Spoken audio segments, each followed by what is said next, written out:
நூற்றுக்கணக்கான பெண்கள் பாலியல் துன்புறுத்தலுக்கு ஆளான பொள்ளாச்சி சம்பவம் தமிழ்நாட்டையே உலுக்கியது. அதைவிடவும் மிக கொடுமையாக ஒட்டுமொத்த இந்தியாவையே அதிர்ச்சிக்குள்ளாக்கும் வகையில் வெளிவந்திருக்கிறது கர்நாடக எம்எல்ஏ ரேவண்ணாவின் மகன் பிரிஜ்வல் ரேவண்ணாவின் களியாட்டங்கள்.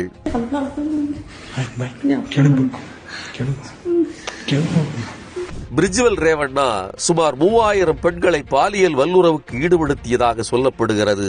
பாதிக்கப்பட்ட பெண்களில் சிலர் புகார் அளித்துள்ள நிலையில் ஆயிரக்கணக்கான வீடியோக்களும் வெளிவந்திருக்கின்றன. ஜனதாதள் கட்சியின் தலைவர் தேவகவுடாவின் பேரனும் முன்னாள் கர்நாடக முதலமைச்சர் குமாரசாமியின் அண்ணன் மகனுமான பிரிஜ்வல் ரேவண்ணா நடந்து முடிந்த நாடாளுமன்ற தேர்தலில் போட்டியிட்டார். பாரதிய ஜனதா கட்சியோடு கூட்டணியில் இருக்கிறது ஜனதாதள் கட்சி. பிரிஜ்வல் ரேவண்ணாவை வேட்பாளராக அறிவித்த போதே பாஜக மேலிடத்திற்கு ரேவண்ணா மீது பல குற்றச்சாட்டுகள் இருக்கின்றன என்ற தகவல் சொல்லப்பட்டிருக்கிறது. இதனால் கர்நாடகாவில் தங்களது வாக்குகள் பாதிக்கப்படும் என்று அறிந்தும் பாஜக அவரை களமிறக்க சம்மதித்திருக்கிறது. தமிழ்நாடு பாஜக தலைவர் அண்ணாமலை தான் IPS பதவியில் இருந்து விலகிய போது அதற்கு சொல்லிய காரணங்களில் ஒன்று அன்றைய முதல்வர் குமாரசாமி மற்றும் அவரது குடும்பத்தைச் சேர்ந்த சிலர் கொடுத்த நெருக்கடிகளை குறிப்பிட்டிருந்தார். அண்ணாமலையின் செயல்பாடுகள் அன்று ஆட்சியில் இருந்த குமாரசாமிக்கு பிடிக்காமல் இருந்தது. இந்த சந்தர்ப்பத்தில் எதிர்த்தரப்பாக இருந்த பாஜக தங்களது வளர்ச்சிக்காக அண்ணாமலையை ஆதரித்தது. அப்படித்தான் பாஜகவின் BL சந்தோஷ் மற்றும் அண்ணாமலை கூட்டணி உருவானது. அண்ணாமலை அங்கு அதிகாரியாக வேலை செய்த போதே BL சந்தோஷின் அஜெண்டாவுக்கு வேலை செய்து பலரது ஆடியோ வீடியோ ஆதாரங்களை திரட்டி BL சந்தோஷுக்கு கொடுத்தார். இதன் மூலம் BL சந்தோஷ் தனது சொந்த கட்சிக்காரர்களையே மிரட்டி தனது அதிகாரத்தை நிறுவிக்கொண்டார்.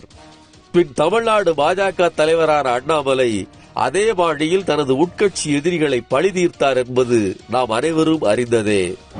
KT ராகவனை ஒரு ஹனி டிராப் மூலம் சிக்க வைத்து அந்த வீடியோக்களை வெளியிட்டு அவரது ஆதிக்கத்தை கட்சிக்குள் ஒழித்து கட்டினார்.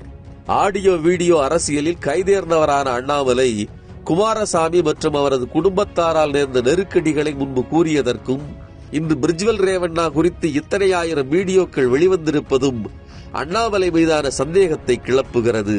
இந்த வீடியோக்கள் வெளிவந்ததன் மூலமாக ஒரு குற்றவாளி அம்பலப்பட்டிருக்கிறார் அல்லவா, இது நல்ல விஷயம்தானே என்று சிலர் சொல்லக்கூடும்.